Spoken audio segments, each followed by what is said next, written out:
Saya persilakan hambanya. Suaranya jelas ya? Jelas, jelas.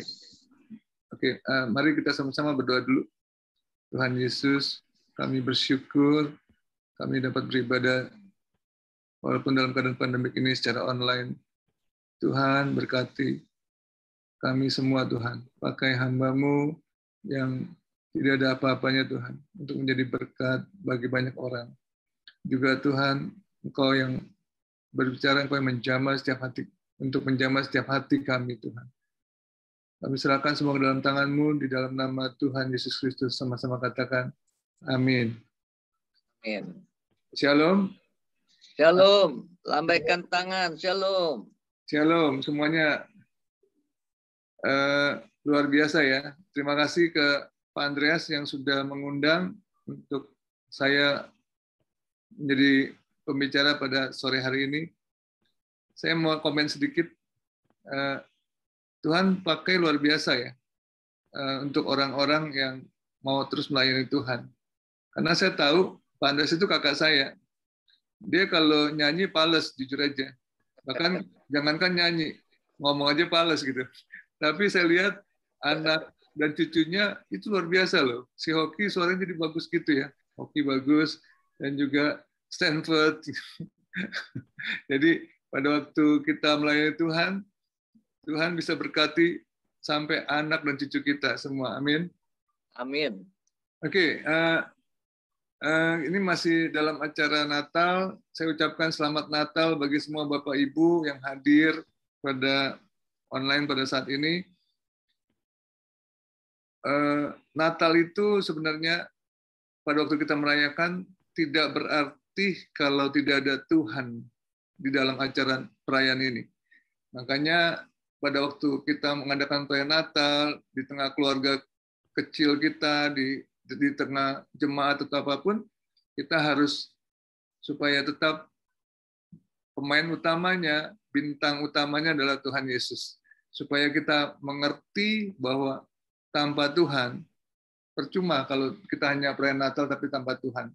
Artinya kita perlu Tuhan. Nah, tema khotbah sore hari ini adalah mengenal dan dikenal Tuhan.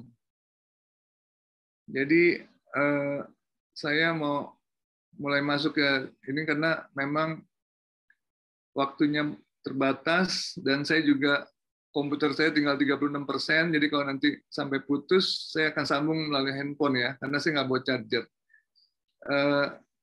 Saya masuk ke screenshot ya, ke layar ya. Oke. Bentar. Oke.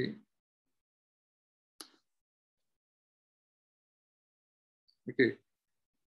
Mengenal dan dikenal Tuhan. Jadi memang temanya saya beri judul mengenal dan dikenal Tuhan. Mungkin kita semua bersyukur ya kalau kita sudah mengenal Tuhan. Mungkin karena orang tua kita Kristen sehingga kita pun anak-anak sudah otomatis menjadi Kristen. Jadi mungkin semua kita di sini mengenal Tuhan, tetapi apakah Tuhan mengenal kita? Ini yang paling penting. Jangan sampai kita mengenal Tuhan, tetapi Tuhan nggak mengenal kita. Jadi memang tema hari ini adalah untuk supaya kita juga bukan hanya mengenal, tapi juga kita dikenal oleh Tuhan. Ya, karena itu yang paling penting. Setiap orang harus mengalami pengalaman bersama dengan Tuhan.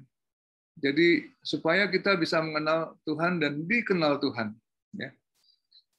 Saya masuk ke Matius 7 ayat 24. Sampai jam berapa Pak Andreas? 30 menit. Oke. Saya bacakan ayat 24, Matius 7 ayat 24. Setiap orang yang mendengar perkataanku ini dan melakukannya, ia sama dengan orang yang bijaksana yang mendirikan rumahnya di atas batu. Jadi setiap orang yang mendengar perkataan Tuhan dan melakukannya, ia sama dengan orang yang bijaksana yang mendirikan rumahnya di atas batu. Jadi pada waktu kita saat ini mendengar firman Tuhan yang disampaikan, jadi yang saya sampaikan adalah firman Tuhan. Dan firman Tuhan itu bukan hanya untuk Bapak dan Ibu saja yang mendengar, tapi juga bagi saya yang menyampaikannya. Karena firman Tuhan itu nggak otomatis hanya untuk yang mendengar, tapi saya pun juga yang menyampaikannya, saya akan teringat lagi untuk mengulang lagi ya. Jadi setiap orang yang mendengar perkataanku ini di sini adalah firman Tuhan, perkataan Tuhan, dan melakukannya. Ia sama dengan orang yang bijaksana yang mendirikan rumahnya di atas batu. Makanya ini gambarnya nih ada rumah di atas batu ya, artinya kokoh nih, seperti itu ya. Ayat selanjutnya, ayat 25. Kemudian turunlah hujan dan datanglah banjir. Kepencet. Kemudian turunlah hujan dan datanglah banjir, lalu angin melanda rumah itu, tetapi rumah itu tidak rubuh sebab didirikan di atas batu. Ya. Jadi pada waktu rumah didirikan di atas batu, di ayat 24 tadi dikatakan,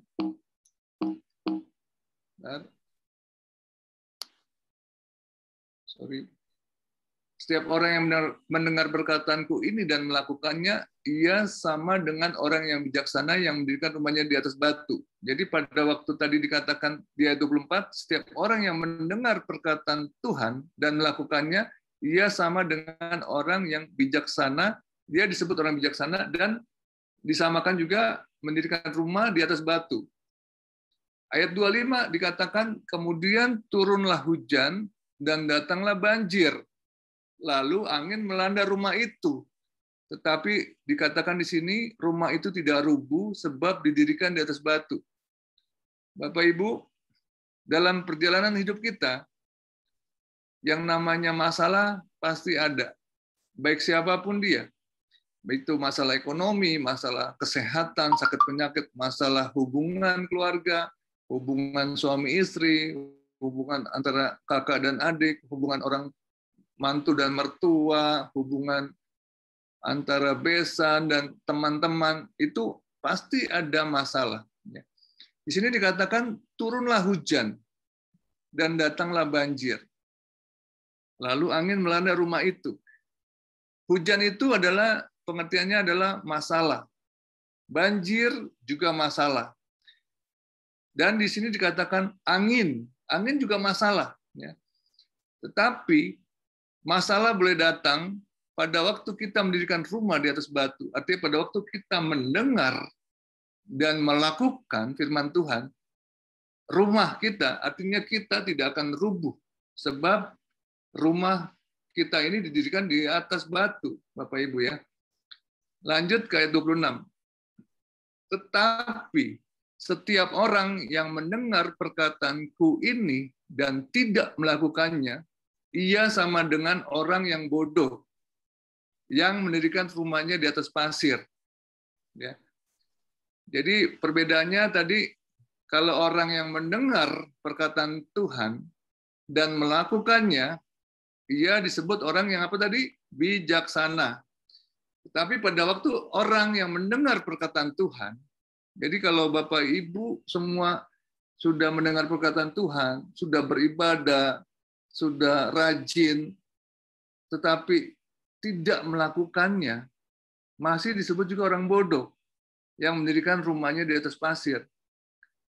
Apalagi kalau orang yang sama sekali nggak mendengar perkataan Tuhan, artinya memang sengaja nggak mau mendengar perkataan Tuhan, nggak mau beribadah, nggak mau ke gereja, nggak mau baca Alkitab, dan hanya munculnya pada waktu Natal saja. Apalagi orang seperti itu mungkin disebutnya paling bodoh ya. Tadi kalau di sini dikatakan, firman Tuhan katakan, orang yang mendengar perkataan Tuhan, perkataanku, ku besar di sini, artinya firman Tuhan, dan tidak melakukannya, ia sama dengan orang yang bodoh. Tetapi orang yang mendirikan orang yang mendengar dan melakukannya, ia disebut orang yang bijaksana, yang mendirikan rumahnya di atas batu. Apa perbedaannya? Kita lihat lagi di ayat 27 ya. Kemudian turunlah hujan dan datanglah banjir. Lalu angin melanda rumah itu, sehingga rubuhlah rumah itu dan hebatlah kerusakannya. Jadi orang yang bijaksana, orang yang bodoh, tetap masalah dalam kehidupannya pasti akan dihadapi. Jadi nggak berarti kalau kita rajin beribadah, tidak pernah ada masalah. Masalah itu pasti ada. Mau rajin beribadah, mau tidak rajin, mau dekat sama Tuhan, mau jauh dari Tuhan, masalah itu ada. Tetapi ada perbedaan. Orang yang mendengar perkataan Tuhan dan melakukannya, dia disebut juga orang yang bijaksana, yang mendirikan rumahnya di atas batu karang, yaitu Tuhan Yesus sendiri. Ya. Jadi pada waktu masalah dalam kehidupannya datang, di sini dikatakan, lalu angin melanda rumah itu, sehingga rubuhlah rumah itu dan hebatlah kerusakannya. Jadi jelas sekali perbedaannya di sini, orang yang bodoh, rumahnya rusak, kehidupannya rusak, hancur semua. Tetapi orang yang mendengar dan melakukannya, pada waktu masalah juga datang, tetapi dikatakan di sini di ayat 25, angin melanda rumah itu, tapi rumah itu tidak rubuh sebab didirikan di atas batu. Jelas perbedaannya ya, Bapak Ibu. Orang yang bijaksana, masalah datang, rumahnya tidak rubuh, kehidupannya tidak goyah.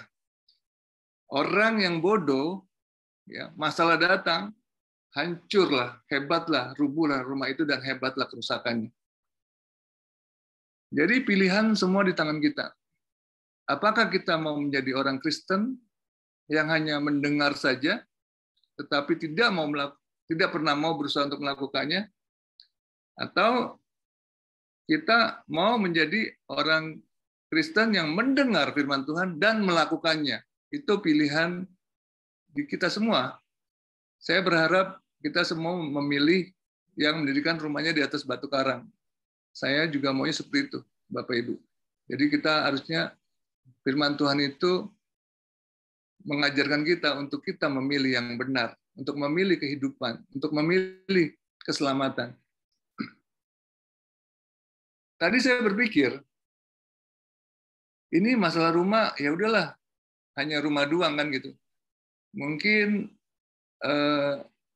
nanti kita bisa perbaikin lah, kalaupun rubuh kita bisa perbaikin secara manusia ya. Tetapi di ayat 21, saya lanjutkan ya, di ayat 21. Ini mengerikan. Jadi bukan masalah rumah saja, tetapi masalah yang lebih penting dari rumah, yaitu keselamatan. Maka di sini dikatakan di Matius 7 ayat 21 dikatakan begini. Bukan setiap orang yang berseru kepadaku, Tuhan, Tuhan, akan masuk ke dalam kerajaan surga. Melainkan dia yang melakukan kehendak Bapakku yang di surga.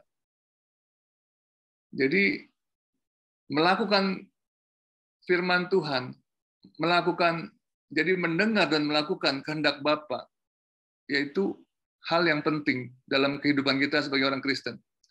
Pada waktu kita mengenal Tuhan, kita memperoleh kasih karunia yang seolah-olah kita dapat dengan tanpa kerja, tanpa usaha. Pada waktu kita percaya Tuhan Yesus, kita diselamatkan. Kita mempunyai tiket ke surga.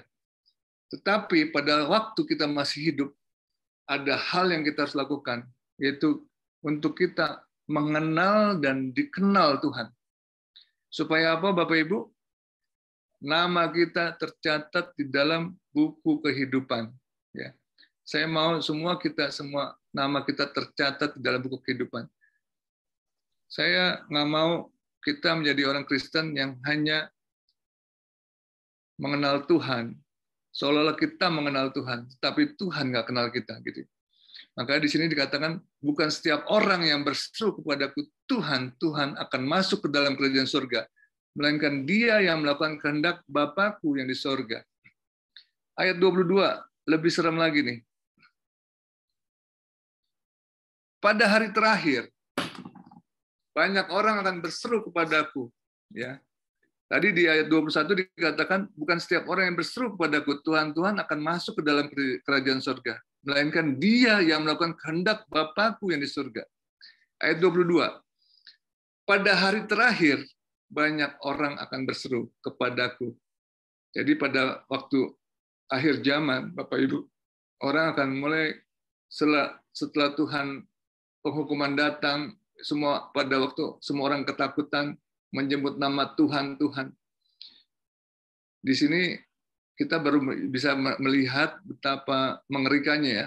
Banyak orang akan berseru kepadaku, Tuhan, Tuhan, bukankah kami bernubuat demi namamu dan mengusir setan demi namamu dan mengadakan banyak mujizat demi namamu juga? Saya pada waktu baca firman ini, saya agak ngeri. Kenapa? Karena orang yang berseru ini bukan orang-orang jemaat yang biasa, yang hanya cuman muncul pada waktu Natal saja, yang hanya manasin bangku gereja, yang hanya cuman setiap minggu tapi nggak pernah baca Alkitab, nggak pernah baca firman Tuhan, ya. Tetapi di sini dikatakan pada hari terakhir banyak orang akan berseru kepadaku, Tuhan, Tuhan, bukankah kami bernubuat demi namamu? Artinya orang ini levelnya bukan hanya jemaat biasa, tetapi mungkin dia sudah pengerja, mungkin dia diaken, majelis, atau mungkin dia hamba Tuhan, seperti juga saya, atau hamba-hamba Tuhan yang lain. Ya. Dan mengusir setan demi namamu. Ini orang yang berani mengusir setan demi nama Tuhan, itu nggak gampang. Orang itu harus ngerti bahwa roh yang ada di dalam kita itu lebih besar daripada roh yang ada di dalam dunia ini. Gitu. Jadi kalau kita aja masih takut-takut ngusir setan, gimana kita bisa mengenal Tuhan? Sedangkan kita sama setan ini takut. Kalau malam-malam bangun, mau ke WC, takut. Ya. Apalagi kalau melewati tempat yang gelap, takut. Tapi kalau kita ngerti bahwa roh yang ada di dalam kita lebih besar daripada roh yang ada di dunia ini, kita nggak akan takut. Ya. Di sini dikatakan, dan mengusir setan demi namamu. Artinya orang ini orang yang sudah bukan orang Kristen yang biasa, orang yang sudah mengenal Tuhan. Lalu, yang selanjutnya, dan mengadakan banyak mujizat demi namamu juga. Artinya, orang ini juga sering mengadakan banyak mujizat. Pada waktu dia mendoakan orang sakit, orang sembuh. Pada waktu hujan terus menerus turun, dia mungkin berdoa, hujan bisa berhenti, atau sebaliknya. Pokoknya dia banyak mengadakan banyak mujizat demi nama Tuhan. Tetapi di ayat 23, di sini dikatakan, pada waktu itulah aku akan berterus terang kepada mereka dan berkata, aku tidak pernah mengenal kamu, enyalah daripadaku, kamu sekalian pembuat kejahatan. Saya pas baca ayat ini, waduh, ini ngeri ya, ngeri. Orang yang bernubuat, orang yang mengusir setan demi nama Tuhan, orang yang banyak mengadakan mujizat demi nama Tuhan, juga Tuhan tidak mengenal. Di sini dikatakan, aku tidak pernah mengenal kamu. Bahkan Tuhan bilang, enyalah daripadaku, kamu sekalian pembuat kejahatan. Setelah saya renungkan, kata kuncinya adalah di ayat 21. Ya. Di sini dikatakan, bukan setiap orang yang berseru kepadaku, Tuhan, Tuhan. Bukan berarti Bapak Ibu nggak boleh berseru setelah dengar firman ini ya. Kita boleh berseru, tetapi kita juga harus melakukan perintah Tuhan. Harus melakukan firman Tuhan. Akan masuk ke dalam kerajaan surga, melainkan Dia yang melakukan kehendak Bapakku yang di surga. Jadi, firman hari ini yang saya sampaikan, memang ini firman yang Tuhan Yesus sendiri yang mengatakan, Bapak Ibu. Karena pada waktu saya baca di ayat Matius 7 ayat 28, saya nggak bikin di PowerPoint, ya. Di sini dikatakan di Matius 7 ayat 28, ya. Tuhan Yesus sendiri yang mengatakannya, ya. Dan setelah Yesus mengakhiri perkataan ini, takjublah orang banyak itu mendengar pengajarannya. Artinya ini bukan ilustrasi, ini bukan kiasan-kiasan atau hermeneutik yang ditafsirkan, tetapi ini adalah perkataan Tuhan Yesus pada waktu dia hidup, dia mengajarkan murid-muridnya, dan ini sangat penting. Artinya bukan setiap orang yang berseru kepadaku Tuhan, Tuhan akan masuk ke dalam kerajaan surga. Artinya mulai hari ini, pada waktu saya mendengar firman ini dan saya renungkan, saya terus berusaha untuk belajar untuk melakukan firman Tuhan. Apa yang Tuhan inginkan, saya berusaha untuk lakukan. Kalau nggak bisa, saya doa, Tuhan bisa nggak untuk saya bisa melakukannya. Tuhan, mampukan saya untuk hidup benar, hidup kudus di hadapan-Mu, Tuhan. Saya mau kasih contoh, hal yang paling penting, yang mungkin ini menurut saya harus saya bagikan ayatnya, ya. Itu di Matius 6 ayat 14 dan 15. Ini contoh ayat yang sangat penting yang harus kita lakukan, karena kalau tidak kita lakukan, kita mungkin disebut pembuat kejahatan atau Tuhan nggak kenal kita gitu, ya. Karena kita tidak melakukannya. Saya bacakan ya, Matius 6 ayat 14 dan 15. Karena jikalau kamu mengampuni kesalahan orang, Bapamu yang di surga akan mengampuni kamu juga. Tetapi jikalau kamu tidak bisa mengampuni orang, Bapamu juga tidak akan mengampuni kesalahanmu. Ini mungkin kita sering baca, tapi seringkali kita hanya baca saja, gitu. Kita anggap ini ya biasalah, firman Tuhan pasti ada yang mengerikan. Tapi di sini jelas loh, Bapak Ibu, kalau kita tidak mengampuni kesalahan orang, Bapamu tidak juga akan mengampuni kesalahan kita. Jadi kalau ada orang yang, tapi kan orang itu nipu saya, orang itu menghina saya, orang itu menyakiti saya dan melecehkan saya. Bahkan orang itu saya nggak bisa ngampunin karena orang itu saya udah percaya, saya udah baik sama dia, tapi dia ini nggak ada cerita. Firman Tuhan mau dia gimana menyakiti kamu, tapi kamu harus lakukan untuk lakukan firman Tuhan. Jadi ampunin, ya. Pada waktu kita bisa mengampunin, maka bukan saja kita terbebas dari tapi Tuhan senang dengan apa yang kita lakukan. Karena pada waktu kita bisa mengampuni, kita juga tidak terhalang berkat kita. Dan nama kita tercatat di dalam buku kehidupan. Kenapa? Karena kita bisa melakukan, walaupun susah. Tuhan, tapi saya susah ngampunin orang itu, karena orang itu terlalu menyakiti saya, atau merugikan saya, atau seperti apa gitu ya, yang memang kalau mau ngampunin ya memang ya Bapak bisa ngomong seperti itu, tapi saya ngalamin. Saya kasih tahu ya, saya ngomong ini bukan berarti saya nggak pernah ngalamin, saya ngalamin dan saya lakukan. Jadi pada waktu orang yang menyakiti saya, yang menipu saya, yang menyakiti saya ampunin, itu saya bisa melihat kuasa Tuhan bekerja. Jadi kalau ada orang yang nipu saya, itu nggak membuat saya miskin. Malah pada waktu saya ngampunin, membuat saya semakin diberkati Tuhan. Pada waktu orang yang menyakitin saya ampunin. Hidup saya semakin sehat, dan saya tidak terpengaruh dengan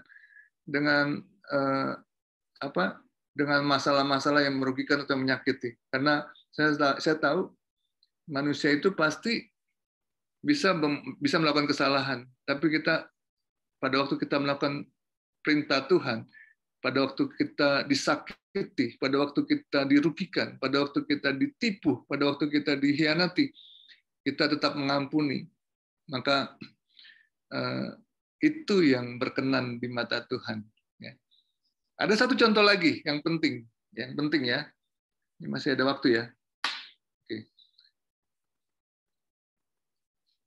Nah, di Matius 10 ayat 33, ini juga sering terjadi. Tetapi barang siapa menyangkal aku di depan manusia, aku juga akan menyangkalnya di depan Bapa-Ku yang di surga. Ya. Ini juga penting. Seringkali kita pada waktu kita ada di tempat makan, di tempat umum yang paling simpel ya, kita malu untuk berdoa karena nanti kelihatan orang, nanti kita ketahuan dong nih kita Kristen.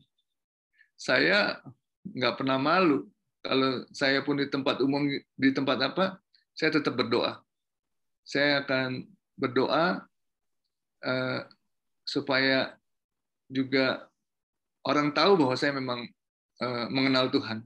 Saya ini bahkan di setiap acara-acara resmi yang misal pembukaan rumah sakit atau apapun yang memang usaha saya rumah sakit, itu biasanya ada bupati, biasanya ada kepala dinas, ada kapolres atau ada tokoh-tokoh masyarakat. Dan mereka biasanya minta yang doa itu orang Muslim. Nggak apa-apa saya kasih. Tetapi pada waktu di kata-kata sambutan, saya selalu bilang gini, saya pertama-tama berterima kasih kepada Tuhan yang satu-satunya, yang disembah oleh Bapak Abraham, Ishak, dan Yakub, yang disebut oleh Tuhan Yesus Kristus. Kalau saya bisa mengadakan pembukaan cabang yang baru seperti itu. Jadi artinya saya berani mengatakan itu. Jadi saya berani mengatakan itu. Jadi kalau Bapak Ibu berdoa di tempat umum, nggak usah takut. Bahkan kalau Bapak Ibu ditolong Tuhan, saksikan. Bukan saja kepada teman-teman di gereja loh, tetapi juga saksikan kepada orang-orang yang tidak mengenal Tuhan. Itulah gunanya. Kenapa kita melakukan itu? Supaya nama Tuhan ditinggikan. Ya. Saya nggak pernah bilang kalau saya berhasil ini karena saya. Nggak pernah saya bilang seperti itu. Saya bilang karena Tuhan yang membuat saya berhasil. Karena Tuhan yang menolong saya. Karena Tuhan yang membuat saya yang bodoh menjadi pintar. Karena Tuhan yang saya sembah ini, yang tadinya saya tidak apa-apa, bisa menjadi apa-apa. Karena Tuhan. Ya. Saya teringat pada waktu terjadi kerusuhan di Ambon, ya, itu luar biasa. Semua disebut ada Obed, ada Acang, ya. Jadi artinya kalau orang Kristen disebut Obed, kalau orang non Kristen yang golongan satu lagi disebut Acang, ya. Jadi pada suatu saat kalau misalnya kita melewati daerah Acang, orang Kristen pasti dibantai. Dan itu ada kejadian yang luar biasa. Anak umur, kalau nggak salah waktu itu umur 10 atau 11 tahun. Ya.